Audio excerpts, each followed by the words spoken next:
Sehr geehrte Damen und Herren, ich begrüße Sie recht herzlich zur Verlosung der beiden Kinotickets, die versprochen wurden für das Voting der Social Media Macher.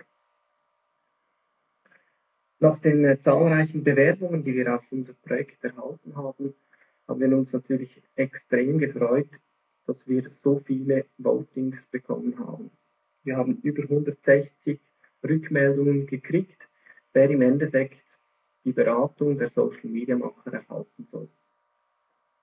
Ich werde jetzt aus diesem Topf hier eine E-Mail-Adresse herausziehen, der wir diese 2 Kinotickets zusenden möchten.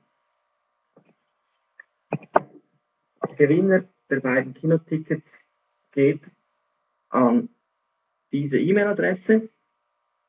Herzlichen Glückwunsch. Falls wir dieser E-Mail-Adresse nicht schreiben können, weil es sie nicht gibt oder weil diese Person die falsche E-Mail-Adresse angegeben hat, dann gibt es einen glücklichen zweiten Gewinner und die geht dann an diese E-Mail-Adresse.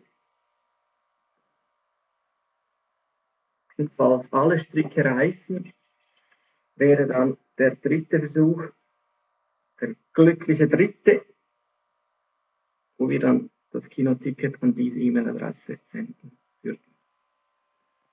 Wir bedanken uns noch einmal für die Teilnahme an diesem Voting. Wir hoffen natürlich, dass ihr unser Projekt weiterhin verfolgt. Und wenn ihr Fragen habt an die Social Media Macher, dann bitten wir euch, die Kommentarfunktion in diesem YouTube-Video zu gebrauchen. Vielen Dank und einen schönen Tag.